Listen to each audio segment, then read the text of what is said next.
Oh man, what time is it? Where are we? Well, we're in the middle of a quarantine. All the timing is thrown off. It's hard to tell what the day is, but it is time to jump right back into the feedback loop. We're gonna get started in just a second. Wait for Couchbot to fire up. I gotta be honest though. I got to rant. I got to rant for a second. I saw a student from a former employer post their work onto a site last night, and when you go through and you get you pay money and you get a little certificate that says you did the thing, doesn't matter if what comes out the other side is exceptional or not. It doesn't. I mean, you don't have to produce exceptional work to get a certificate. You don't have to do that in college. You don't have to do that at boot camp. You just, you can do the work. You can submit the hours. You can spend the time doing the work. But if that work isn't exceptional, you're not getting a job. And it frustrates me to no end to see people told that they've done exceptional work. Oh, you got their certificate. Because we conflate the certificate with exceptional work, and unfortunately, that's not what that certificate means. That certificate means you ran the race. Okay, it doesn't say how you did in the race. And when I see work posted, and I just know that there's a designer. You can see the possibility of a designer in the work, but they didn't get enough feedback. They didn't get enough time to do the work. They didn't get enough reps to elevate because they were rushed through. You have to give yourself an opportunity. You have to give yourself a chance. You have to give yourself time to do this. And damn it, educational institutions have to give their designers feedback and more time.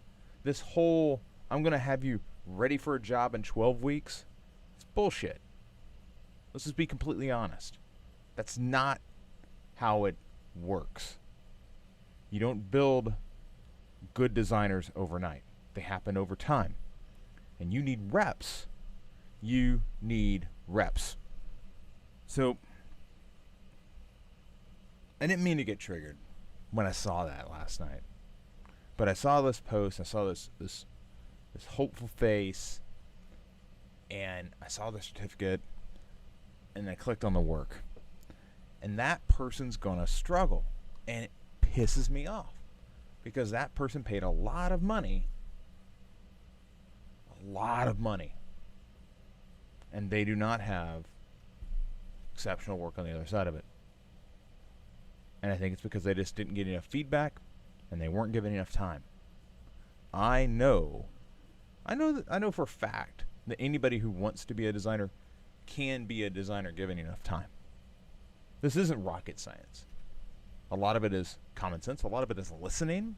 A lot of it is observation, looking to the right and left of you. But it takes time, and it takes, frankly, somebody with patience to work with you through to sand off the rough edges. And man, sorry, it bugs me because I think that we're all. I digress. I really, I will say this: there are good mentors out there. I'm not sitting here trying to say, hey, I'm the only one. There are good mentors out there. They come in every shape, color, gender, size, you name it, they're out there. It pisses me off when a boot camp gets in the way of that. So that's all I'm going to say on the issue. Y'all know what I'm talking about. Y'all know. Y'all know me. Y'all know what I'm talking about.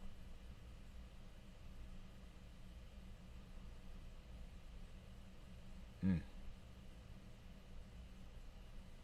And if you're watching this, you're part of that. You know. All right. Let's get into the feedback loop. I want to talk about my students. Screw everybody else. I want to talk about my students. My students are working hard. I like the work that they do. I like interfacing with them. All right. See, that's a pre-show. I get to edit that out. I get that. Nobody has to worry about getting Chris's rant. Maybe I'll post that later. I don't know. We'll see. It's kind of like when you make an Instagram post. It felt cute. Maybe I'll delete it. I don't know. All right. Greetings, one and all. Chris Courtney here, New Pragmatic. It is a brand new day. It is, I think it's Thursday. It could be any day, but it's always a good day to be here with you in the feedback loop. It is time to review some work. We've got work from Rebecca. Rebecca, one of the things that I like when old friends come back into the program, a lot of people do this when they're starting new jobs or they're working through freelance projects. They sign up and they just say, hey, you know what? I want to go through, I want feedback on these things because I want to produce exceptional work on the other side. I'm not just trying to do student projects. I'm actually trying to elevate my career. And Rebecca's doing that. And what's great is when you're doing it right, you're in here every day with something. Like, get in the feedback loop every single day. Why not? I mean, you pay a monthly fee for it. Come on. Let's use it every day. So Rebecca's back. And then Katie's back. And Katie, congratulations. Big life announcements. If you're part of the Discord channel, you'll know what all that's about. But Katie's back, and she's beginning to pick up speed again on her Fresh Market project. She's got some typographical and color exploration to look at. We're going to jump into that with her.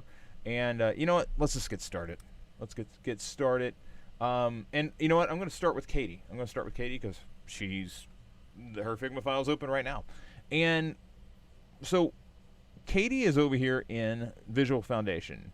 So this is helping. This is basically, we use this as a sandbox for exploration before we get into something like Fresh Market. So when you look at Luigi's Fresh Market project over here, I was just meeting with Luigi yesterday. Luigi's work started in a document like Visual Foundation, and Visual Foundation, the goal here is we're going to study typography. We're going to get a better sense of the typography. And then we're going to look at combinations and different ways that we could be pairing this typography together. So a couple of things I wanted to point out, and I think this is important to always get behind, is when we're sorting through fonts, I'm always looking for the first cut is always. And by the way, I love Oswald. It's very tall sans serif. It's lovely. However, there are no italics with Oswald. So if I get some sort of title in any of the text, I'm going to have trouble. So I have limited spots where I could use Oswald. I could use Oswald in a button, or I could use that as a label. But like anywhere that I need it to utilize something where in traditional language the language grammar rules say use italics, I can't use it because there are no italics here. All right. So that's one thing I want to point out about Oswald. It's a beautiful condensed sans serif though. So there are places where I'm interested in utilizing it. I'm not really interested in ever utilizing this in any sort of paragraph text, but it is nice to take a look at. Over here, I want to come to Mukata. Now this is one that I'm not necessarily familiar with. I'm pretty sure this is a Google font of some degree. I can't actually access it. That stinks because, you know what? Here's what I'm going to do. I'm going to duplicate this just so I can get access to it, Katie. And let's see here. Yeah, let's open that one instead. That way I can kind of work around in it. And if you'd like me to share this back with you, that's fine. Sometimes we just have to like bounce out and bounce back in. It's thinking about it. Okay, so now by duplicating it, I get access to the file. And now I should be able to do that. And see, as you can see here, Oswald, no italics. I want it to get a better sense of Mukata. I do have access to it. And again, no italics. I just haven't used it, so I wasn't sure if there was italics hidden out. I know Oswald inside and out. I do like, there's some things, you know, the M has a little flair to it. I like that. You know, I like it in this extra bold. Like the curvature of the, you know, one thing I like here, and I love being able to zoom in on Figma. I love the stroke modulation. You can see how it goes wide to thin. It's medium. Okay, so it's not super duper like extreme. So it's not going to be really hard on the eye. But it's got just enough. Reminds me of gosh, there's a font that I'm thinking of. LA Times used to use it, not Whitney. I'm gonna have to come back to that one. But it is reminiscent of a font that I've used in the past. Love it and this thin, but again, the problem is I don't have any italics. So grammatically, I could get myself backed into a corner using Mukta. I'm terrible at pronouncing things. It's almost like I need that. LinkedIn recently added a little thing to tell you the pronunciation on people's names. I would love to have that on type. I would freaking love that. That would be my favorite thing in the world, because then I could actually pronounce things properly. I like it otherwise, though. It's very nice. When you're looking at pairing, though, and this is something that I really want to spend a moment talking about. Why would you ever pair Mukta and Railway when both are relatively similar sans serif fonts? There's just not enough contrast. Like the contrast that I can make here, like this is Railway down here below, and you can always tell it's Railway by the W. Okay, so Railway has that telltale giveaway. If we did the same thing in Mukta, if we put a W here, you know, it's not that way. But if we change this from Mukta to Railway, it's better, because this is operating in the same family. It's just so close. Now, if we, you know, you're also using EB Garriman somewhere else, that's fine too. Why? Well, there's contrast between the two selections that are being used, and we're always looking for at least one layer of contrast. And you know, this is just not enough. These typefaces are too similar, and because they're close but not exact, I begin to wonder, well, why is this E different from that E? I began to focus in on the little character issues between the two, because they don't line up perfectly. But when I change this, I'll change this back to Railway. I don't do that because it's just like, it's very clear that these go together. And here when we go to the EB Garriman, which I know you have, I don't bother with that at all, because I know that they're different. They're different. They're doing different jobs. So I never want to get into this game where we are using a sans serif and a sans serif that are too similar. Now, if you pulled this in and you said Oswald, well, why does Oswald get away with it but Mukta doesn't? And it's because Oswald is very condensed, and it has a different underlying typographical structure to it that, you know, Railway is very similar to Montserrat. If we put Montserrat in here, for instance, that would be like the worst of the combinations, because Montserrat is even closer to Railway than Mukta is. Mukta's okay. It has a smaller stature. You can actually kind of see that when the two are side by side. you can see that the X height on Mukta is significantly smaller. Um, that just means it's Railway is going to work better at smaller sizes than Mukta is, because these interior spaces are smaller. Railway's got a lot of expansive open spaces, but still, I just wouldn't use this combination together. That does not mean I don't like it as a font. I think it's lovely, but when I'm looking at Railway and Mukta, I would not use these pairings together. And then of course there's the other issue I've got with this is there's no italics. There's no italics on either of these, so these are both candidates for labels and buttons, but I wouldn't go beyond that.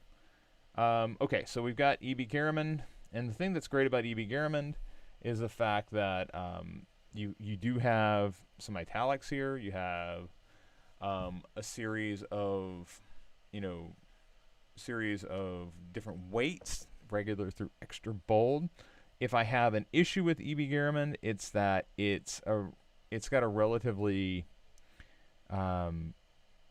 short X height to it by comparison, and I think we'll see that as we go down. And it's pretty lovely. It's very elegant, but so here we have Open Sans and E.B. Garamond, and you can see Open Sans and E.B. Garamond work pretty well together. But again, if you look at the X height between the two, like this Open Sans has a much taller X height than E.B. Garamond, and E.B. Garamond is set at 18, and so is Open Sans. So these are like for like, and the X height on Open Sans is just so much larger, which means that if I'm choosing how I'm going to use it, I'm going to use E.B. Garamond more in a headline style. It's going to be better suited large than small. I don't necessarily care for it large. I do like these subheads though, particularly when you go all caps, particularly in italics. So it's got a little something to it. I do not like it in buttons. Like, it doesn't work for me there. Again, I think your combinations here are right. That's a good idea that you've got. But I'm not like super duper crazy about it. But it's not bad. It's not bad. It's better than Mukta and Oswald at this point. All right, Nunito, the fan favorite Nunito. I love what you've got here. I also, one of the things I like is I love the soft edges to Nunito. It's like it's a marshmallow. It's really nice. It's got italics. It's got a lot of different weights. It's got a lot of potential. Okay, I'm just gonna be completely honest with you. It's got a nice X height. There's a lot to like about Nunito. It's unique because of that rounded edge to it. So there's some opportunities here. Now you're beginning to like find something that has it has just enough style to it. The one thing that I don't necessarily care about is like the stroke width on it is pretty even throughout. I mean, there's very little modulation at all. So at smaller sizes, it's hard for the eye to there's not much for the eye to grab onto as you go by. So it's just something to think about there. Let's come down here. I want to see how you sandboxed it. Okay, so you use Nunito and Laura. Now that's kind of nice. I'm going to be completely honest with you. Laura, one thing I like about this, Laura, again, has a larger X height. So if you're, whatever your combination is, the smaller the size of the type is that you're going to use, the larger the X height that you would want, because it's going to help the reader hook on to that smaller typography because there's more open spaces inside. I don't necessarily like the A though. The A bugs me because it's like they took the character and they slice it exactly in half. So if the X height, the full X height, is 50% of that is the open bowl to the bottom, and it's like I wish they would have just gone a little taller on that. Not the X height, but the bowl itself. But I digress. This is nice. It's it is a little tight, and right now it's got -4. I think maybe -1 would, like 0. Nah, that's a little horsey, but -1. Like, and when you look at these side by side, let's just take this off to the side real quick. And yes, by the way, in case you're riding along for the first time, I nerd out on type. Okay, now let's look at these side by side. Okay, now letter spacing is really important, but you can overdo it, and this -4 here is overdone. -4 was working pretty well on something like, the headline, but even the headline could get a little error, maybe -2, -3, something like that. You could come in and say, hey, you know what? I just want to be a purist, and I want to say I just want to leave it. The typographer knew what they were doing when they made font, so I'm just going to leave it at 0. And I disagree to an extent. I think typography is created in such a way to give as much space as possible, but there's some built-in variance that's for different styling, and I think this is just going a bit overboard. -1 instead of -4. That would be the adjustment I would make if I was doing this pairing. However, I like pretty much everything else. Again, if you can adjust that body copy there. I like Nunito in buttons. I like this combination. There's lots to like. And on the cards, I think you could come back and use Nunito again. You don't have to. You don't have to necessarily. And again, I would look at something like that, like really pump it up. You don't have to use this Laura everywhere. So just something to think about. And what's interesting is, like, I don't see Laura, and I didn't see Open Sans. It's kind of like you just pulled those in at random. I would like for you to, like, if you were going to use Laura, like, just replace this crimson text over here and just study Laura instead, so that you better understand how and what's available to you. Because that would be my only concern with Laura is, like, I'm going to come over here and, okay, so I've got Laura now. What weights do I have? Yeah, Laura is very, very limited. I got regular, bold, italic, and bold italic. But because we didn't create really a specimen for that. I don't know that right away. And I'll be the first to tell you, there's typography that I see over and over and over again, and then there's typography like Laura that I've probably seen in Google Docs or Google Fonts, but I've never used it. So I'm not completely familiar with every font pairing that comes down, and I've had hundreds of freaking students. All right, so there are fonts that I'm seeing literally for the first time anytime somebody submits something like this, like Crimson Text. Never used it. It's interesting. It's got a nice X height on it. It feels a bit like Garamond. I do like, the A's not bad. It's got a little stroke modulation on it, which is nice. It's preferred. This feels like body text to me. This, by the way, feels really tight. It's -4 again. And it looks like, yeah, okay, so you adjusted that to -3. Yeah, this is alright. Crimson Text and Montserrat.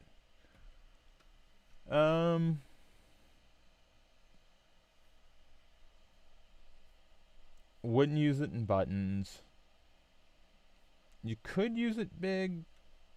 I don't necessarily know if, like, it's like, I'll look over here at E.B. Garamond, and then I come back over here to Crimson Text, and they're pretty close. They're really close, actually. I think E.B. Garamond gives you more options. So if I was having to pick between the two, I don't see a lot in Crimson Text that I didn't have available to me in EB Garamond. Aside from like, I don't like the R in EB Garamond, like the uppercase R, that long leg out. That's less than ideal, and I think that Crimson Text, it's still a pretty long R. But it's not as bad. Let's keep looking here. Dosis. So Dosis is here. This is very similar to Oswald. So this is like labels and buttons, but that's about it. Mainly because it's a condensed without any italics. If I'm going to consider something for headlines or body copy, I have to have italics. I just have to, because I can't predict what's going to come down the pipe. You and I, Katie, have talked about, we have talked about variable data that comes in. Like, if you're not, when you're designing these styles, you're not around for the one time when italics flies in from the left field, and you're like, well, I didn't create a solution for that. Italics is a pretty baseline thing that's necessary. And a lot of people will ask, they're like, well, why didn't the designer who created this typeface, why didn't they create italics? And a lot of times it's just like, well, it's a free typeface. It's not really thought out at a level that a quality typeface, and there are free good quality typefaces that have a lot of options available. Roboto comes to mind, PT Serif, Open Sans, IBM Plex, for instance. These are all things that have a multitude of serifs and sans serifs and all different weights and italics, and like, those things are out there. And then there are things off to the side like Dosis, which is fine. It has a little style to it, but you can also use these typefaces for like logos and things like that. But just yesterday, for the record, my daughter was doing something in After Effects, and she was like, why didn't they include any commas in this typeface? Like, there are typefaces out there that lack punctuation. So the fact that this one lacks italics doesn't shock me. It's just that you've got to know what you're using, okay? And that's one of the reasons why Visual Foundations is so important to me. That, like, we are looking at these things and discussing these things before you jump into a project and use it, okay? And this is something that a lot of designers, particularly new ones, never do, because they go, "Oh, I like the rounded nature of the sun," and the T's kind of fun. I can see why Dosis might have a little like intrigue. Like, I get it. It's got some style to it. That T is really, really fun, but is it really all that different from Nunito? Aside from the T, no. Well, then why would I pick Nunito over Dosis? Well, because I've got a greater range. Where Dosis doesn't even have italics. With Nunito, I have italics.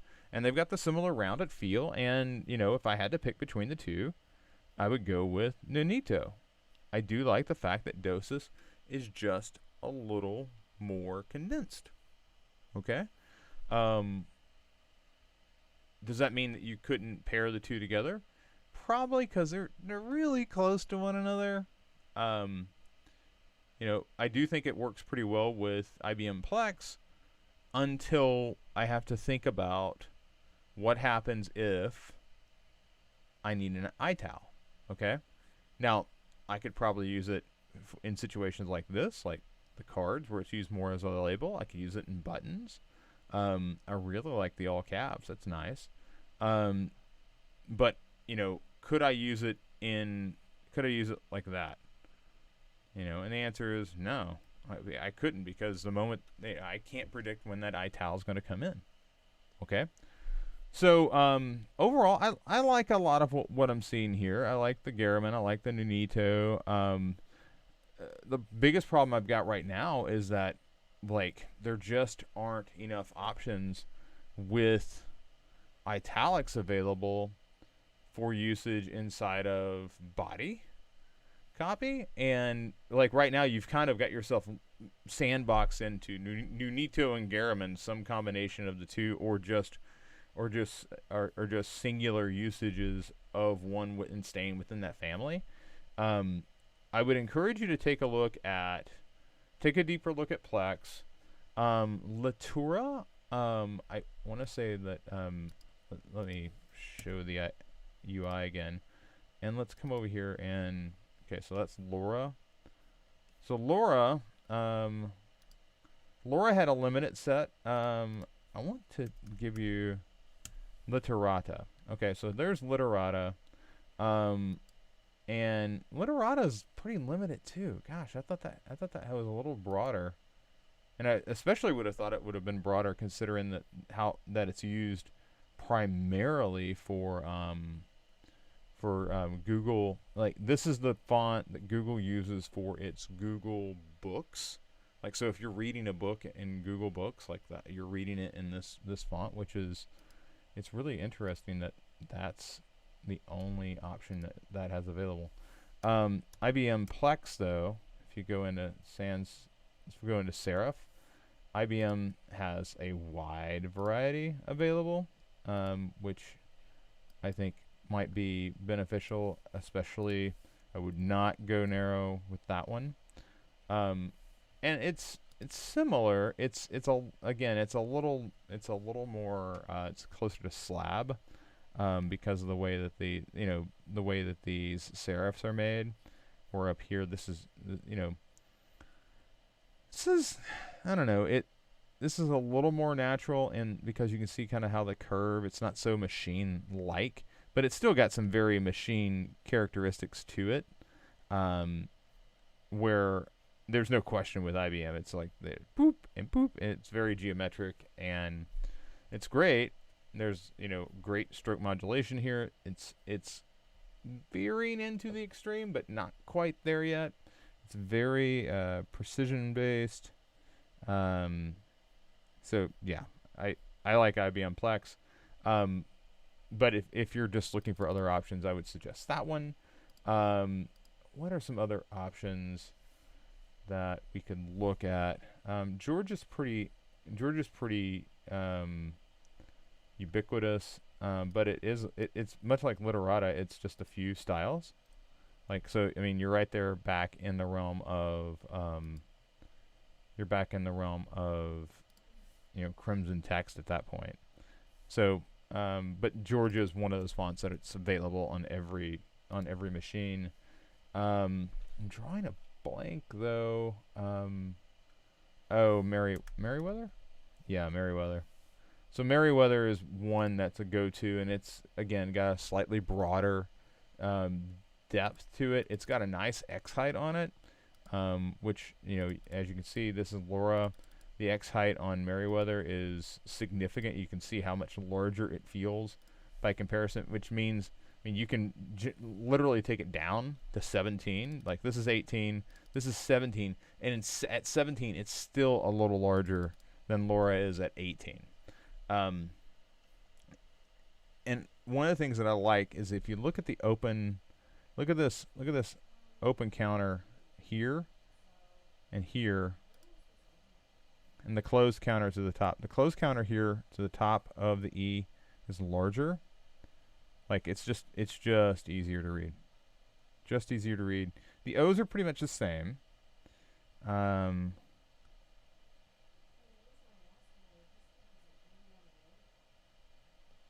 Yeah, so something to take a look at there. So Merriweather, IBM Plex, give you some other options available, and I'm gonna copy this down. Oh, I forgot.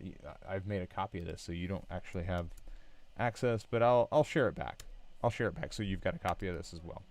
But that said, that's part one of this. Part two is just kind of looking at the usage of color here, and as we jump in, I like the way that you utilized and brought photos in for inspiration.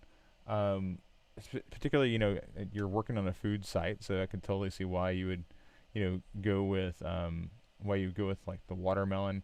I would encourage you to utilize Unsplash for this. I see you like, you drag that in from iStock, but with Unsplash, you just come down here to plugins, and Unsplash is right there. And let's see what we got for watermelon as Unsplash attempts to run. I'll search here. I'll type in watermelon. Just see what we get. Yeah, just all the, and that's similar. That's very similar.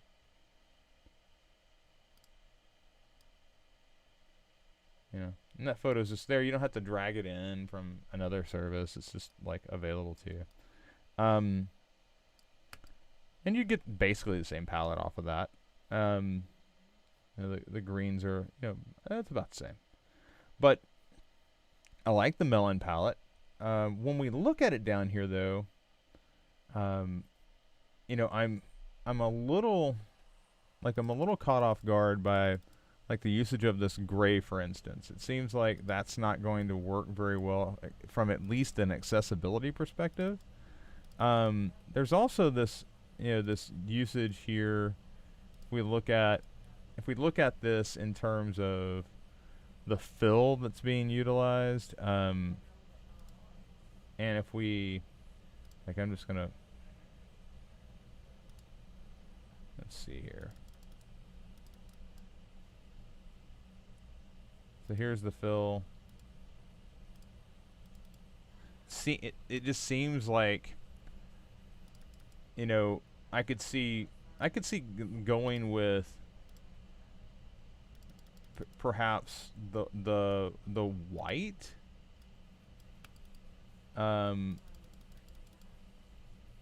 this, like, this is the hover, maybe this is the click, versus where it was just a minute ago. If we come back over and let's take a look at what you had, like, that gray is not going to work. Okay, and here I don't think you have to have the menu items automatically switch. I think that nav bar, that blue, is really nice. Actually, I think the blue is really nice. I think that you could use this this melon salmon color as like the click or action color. As you rotate over, as you wand over, I could totally see this turning to white from that melon green. And then when you click, I could see that this switching again. Does it have to go to white? Does it stay black? I think it could. And then over here on this, again, and does it have to go to black? Could it stay white? Could it go black? Yeah, it probably could. But that, I think that gets you much closer to, if my screen would hide, controls, that gets you much closer to a functional nav than this one did. This one, as it stands right now, it's fine, but like this piece doesn't work at all. And then it's like, do those have to be all in some sort of changed state, or could they be part of the nav as it goes across? I don't mind this. You could also, if we're coming back to that darker green, you could also, instead of going with the salmon, that color, you could easily go with that as the click state. You could even, flip it around and do something else. Let's keep that salmon color for a second. And salmon, melon. Oh, goodness. I don't know why that's broadening out.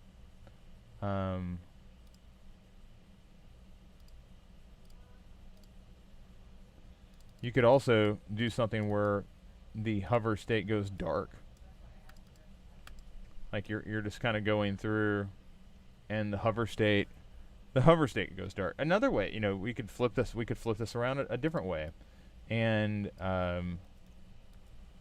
instead, and this is, again, these are the same colors, and that's the point. You could also flip it around and say, oh well, you know what? This nav is just going to be white. I'm just going to do the whole nav in white instead,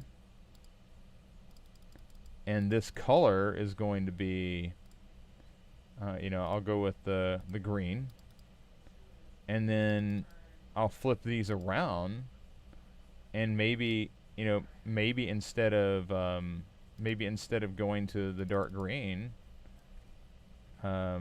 maybe that's where I go just to the light, and now what we're saying is, okay, well, we're going to really lighten this up, and I'm going to all the way through just go as light and airy as possible with just a little bit of color on the text. It's not saying that you have to put that color on all of it. And I mention this because I think sometimes the inference is that we have to use color everywhere. But what I like about this is it keeps it light, it keeps it airy. It says maybe I've got an image in the background, but on hover, maybe I pull back out this light melon, and then on click, maybe I go to salmon, or maybe I don't. Maybe I just go straight to that dark green. That I've been using for the type here. Maybe that's what I do. Okay, so just a couple of options. I still like the other optionality of using that salmon color. It's really melon, to be honest with you. I keep going to salmon though. There's also that lighter pink that we didn't use, but again, the whole point of this is just exploration. All right. So I picked on that one because of the when we throw the gray in there, it just feels like I'm just kind of like, I don't know what to do. I'm that clearly isn't legible. All right. Let's come back over. Let's look at some of these others. This is very very Dutch. There's a lot of blue and orange color combinations, and this is complementary. I like it. It's bold. Again, it's one of those things where I don't necessarily know if these have to remain in white. If this was honestly, if this was red, if like we just moved this just over here, all of a sudden this becomes very French to me. Like it just feels French. But it's the orange, which is fine. Again, feels like Dutch, Netherlands. For some reason, the orange really jumps out at me. But as I look through this, I do wonder, like, this muted order now, that doesn't feel right. It feels like that should be like the really, really robust, like, order now. Like if that that's the trigger, that's the action color. This muted pale doesn't feel like an action color to me. Or again, if we're following in line, that what this really says is that actually the action color is this blue. The blue is what's going to be triggered all the way through. So this works, but again, it's like can we tweak it? Can we tweak it away from that, because that feels like it's inactive. Okay? And again, this is a sandbox. This is meant for, hey, let's explore around. But in the exploring around, we should be coming up with solutions that could potentially translate into the final product. So like that would be like an inactive, and then once it went active, maybe it would turn one of these other colors. I would just stay away from that. But consider some of these other options. Like we've kind of refried that one 2 or 3 different ways, and I love the idea that you had there with like melon. It feels fresh, and melon always feels clean, which and this goes in a similar vein. I'm not sure what happened there. Looks like it might have just gotten closed on you. So anyway, here the color, it's like if this is the action color, it shouldn't be that gray. It should, again, that now works. Really think about whether those should be white. I know that in the sandbox tool, it starts off as white, but it doesn't have to stay that way. Okay. And then I'm still not sure where those are coming from. This one I struggle with because the purple and the red, they don't seem to work together. I could see like a darker purple, like if I'm going to come in here and I'm just going to select. I'm going to select that purple, but I'm going to move it down. We're going to go with a very material design approach. Like that works, but that really only works if, for me, it only works if I've come through and I've said, okay, the rest of that nav is going to be that purple. Because this wine colored magenta red just doesn't work with that purple as well, in my opinion.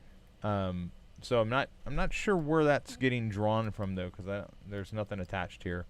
But I just wanted to kind of lean in here on a couple of these sandbox ideas, because I do think that there's some options here, but it was all about consistency and exploration within that set. When you're exploring with color, it's not just like one shot. All right, it's like and personally, I clearly gravitated to the melon because that's where I spent most of my time. But it's like, oh, I'm going to try it this way, and oh, I'm going to duplicate that. I'm going to try it another way. I'm going to try it another way. I'm going to try it another way until I find that right combination. You've got to workshop this stuff. You've got to put in the reps, and my issue is that when we say to get through this, I've got to create the color scheme and then apply it once. You might find it that way. I don't even know if I found it, and I've tried it. We've tried it your way and now my way a couple of different ways. I don't know if we found it yet. That doesn't mean that it's the melon combination or something else. The thing I would come back to for you, and this is where I begin to make my decision, is like, if I use this color scheme, do I feel like a close competitor? Because what I don't want to do is, I don't want to look like my competitor.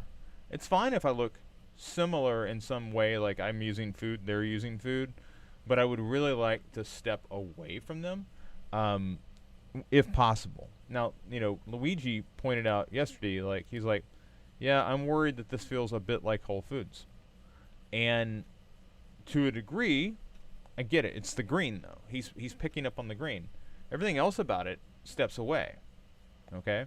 But he's picking up on the green.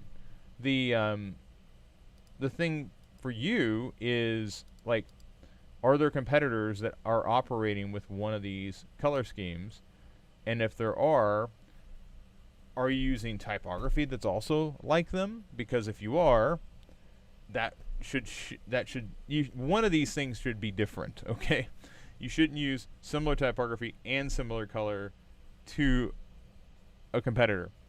If you've got some shared colors, like United Airlines and American Airlines and Delta Airlines all have some sort of combination of blue in their iconography, in their logo. But they use different typography.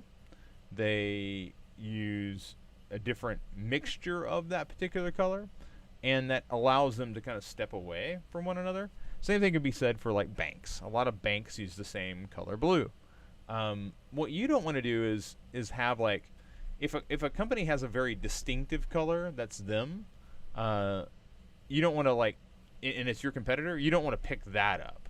Like if nobody else out there is like a bright yellow, but your main competitor is, it wouldn't be ideal to pick up bright yellow as your color. And I've had competitors do that, not for New Pragmatic, but for other companies where we redesign, 2 weeks later they've redesigned, and it looks just like our new redesign.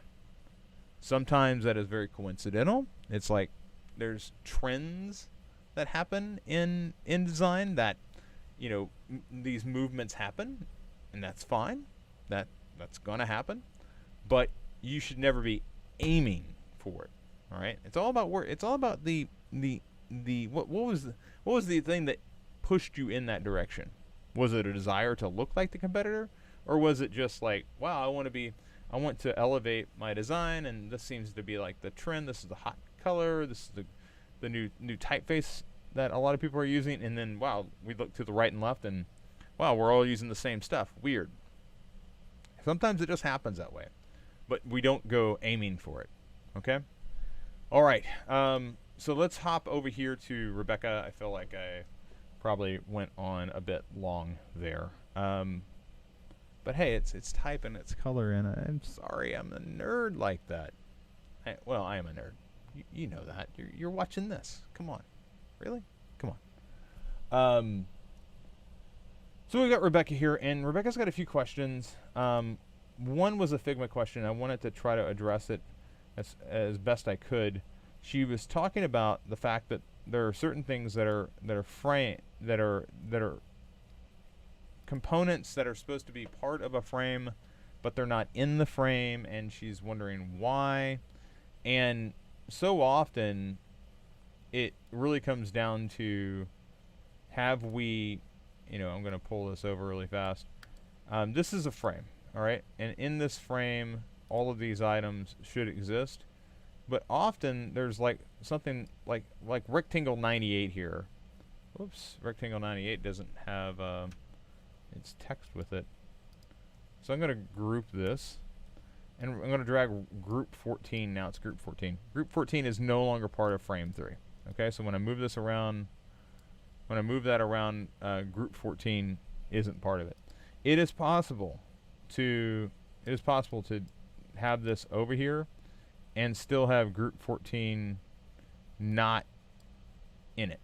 Okay, so I've got this in here, and it looks like it's part of it, and I'm not sure exactly how it happens for you, but I know that sometimes I'll grab frame 13. Oh my goodness, what happened? Why is that not there? And it's because it's outside of that frame. All right, even though I've, you know, and sometimes I have to like drag it back in, and now it's part of it. Like now you can see it's getting cropped off, but now it's out. Now it's in. Now it's out. It's not in yet. It's not in yet. It's not in yet. It's not in yet. There's all sorts of ways, and it's still not in. Okay, you can accidentally, you know, now it looks like it's perfectly in there, but it's not.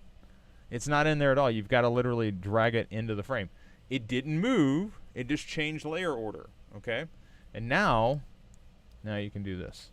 Okay, so that's the thing that I would look out for when you're working with these frames, and like you've got something that it's being belligerent. You're like, and there's two ways that this will happen.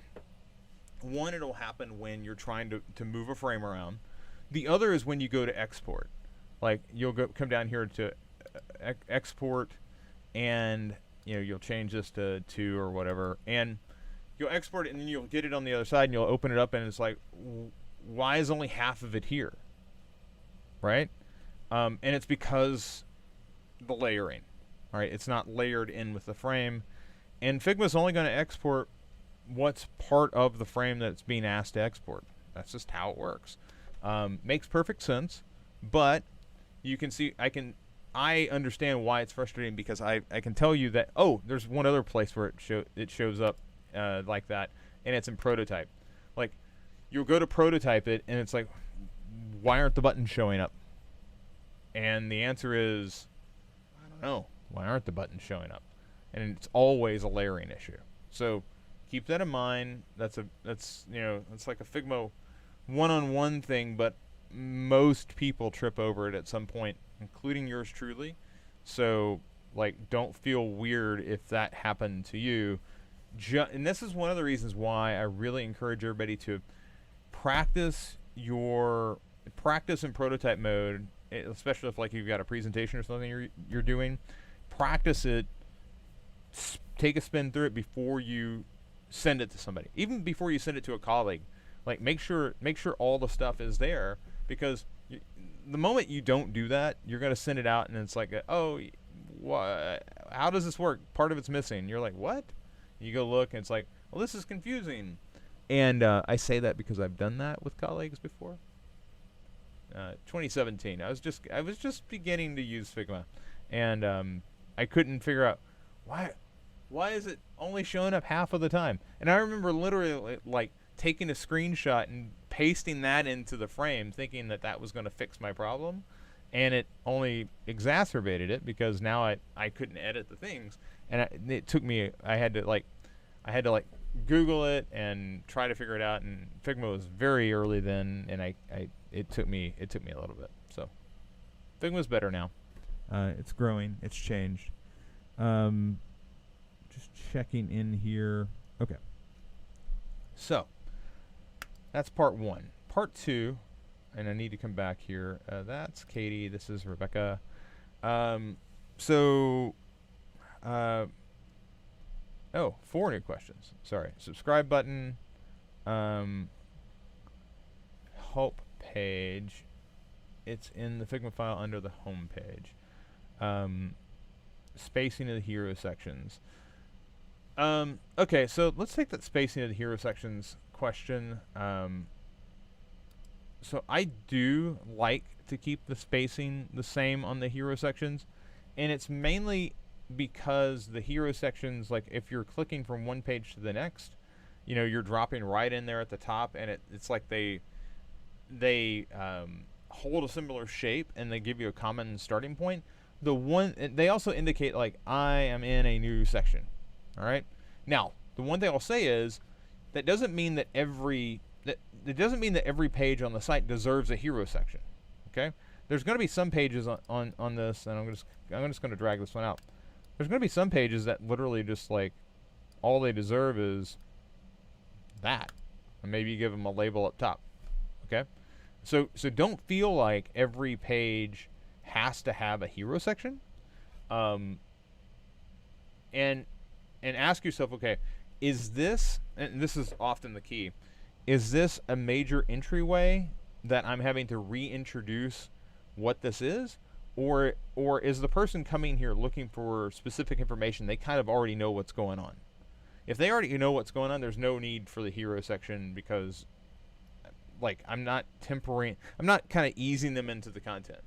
I think of the hero section as like a starting line. Like, all right, let me tell you all about buyer protection, and then you kind of ease them into the content. If they've already clicked on buyer protection, they've already gone through this, and they're like, show me the policies, and it could just be like label at the top, policies, and boom, boom, boom, boom, boom.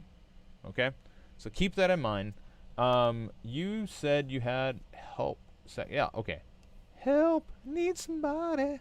Help center page. Melon Help Center, have a question about your account buying or selling on our platform, shipping, or anything else. So this is where, typically speaking, help sections, they should do a couple things. So there's going to be one area down here that should be like, FAQs. Okay, here are the top 10 recently asked things that most people want. All right, and I would start by viewing our FAQ, because here are the top 10 questions that our customers are constantly asking, and if you're a customer, you probably are wondering the same thing. Now, FAQs, you can self-own yourself, because it's like, well, if an FAQ is a problem, because if there is an FAQ section, we should have designed this to a degree that there aren't these particular questions happening over and over and over again. However, there always will be. There always are. So it's best to address them in a manner that helps people find what they're looking for. So, FAQs, you could stack them 2 columns across. You could stack them 1 across but 10 down. Like, however you can make them accordion, however you want to handle that. But I think a healthy FAQ with some sort of intro makes a lot of sense. Past that, there's often so here, like, you can search. You've got an FAQ, and then it's like, further down it would be like, still lost, and then like, here's how you contact us, and it's like, chat with us right now, email us, phone. Like, you would put those options together, and I think you have something like that over here. So, and you have popular articles, you have most searched, like, you have a lot of these things necessary. It's just getting started. I would have search at the top, because a lot of people well, it's kind of interesting. It depends on the type of search that you have. If the search is not intuitive, if I have to, like, ask the exact query and I'm constantly going to get back answers that aren't going to match, maybe I put this below the FAQ. Here are our frequently asked questions, and and again, I'm not doing this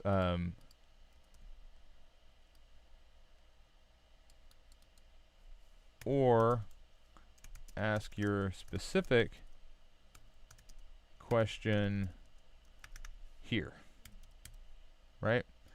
And, like, what you're doing there is you're saying, hey, I'm really hopeful that I answer, like, one of these 10 are what you're looking for, but in the event that they're not, ask the query here.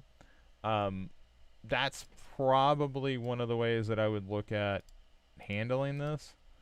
That doesn't mean it's the only way that you should handle it, but I do think that it has some benefits to stacking it that way, because I can't tell you how many times I went to Apple's site and I've typed in something and it, like, gave me some random query back, and it's like, nope, none of that works. Like putting me in the FAQ. Also, you may have a number of FAQs. It may be a select a particular field. Here are the different domains we operate in. Select the domain. I'm just conveniently putting 6 here. Okay, I'm not judging that they have or don't have 6. They select the domain, and then if I've selected this, then this populates with items that are related to that domain. Okay, and then as you switch, these questions would change. All right, I'm not sure how robust their database is of frequently asked questions, but if it's robust, you might have enough to switch around here. Let's go back over. Oh yeah. They wanted a different subscribe button, and I wanted to go back and better understand that question, because you had some specifics here. Client would like a subscribe CTA that's possibly a different color or look different than the get started CTA button. I tried something, attaching it below, would love ideas. So subscribe, what's interesting about subscribe is that it can be attached to the form, like you've got it, and it's like, enter your email and then hit subscribe, and that's a different action than get started. Okay. Now, one thing, I do think that you've got the right idea. Like, I would go with the form here, like for subscribe, and I think I would, you could also do something where it's just like, I'm just gonna make this I'm just gonna make it kind of like that, and then once I've typed in, it gets a color, like it gets something to it, but I'm not gonna actually assign anything to it until, well, come on, well, okay. Auto layout needs to be utilized there, looks like. Yeah, auto layout. Anyway, but I would go with something like that. That would then, upon this field being entered, color that, and give it some action. Regarding the get started, let's see. Like here's your get started, and I think that this is a situation where if you hover over it, does it grow? It has a color already. I think that would, also a lot of people don't like subscribing to things, so I think just taking this down, and actually I'm just gonna do this really fast. Let's add auto layout to this so that we can get rid of that, and now we can really focus on, make it 15.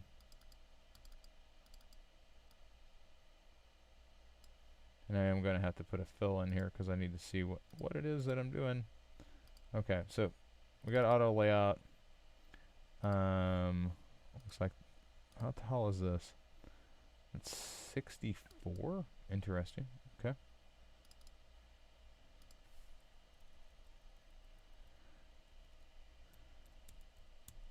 There's 30.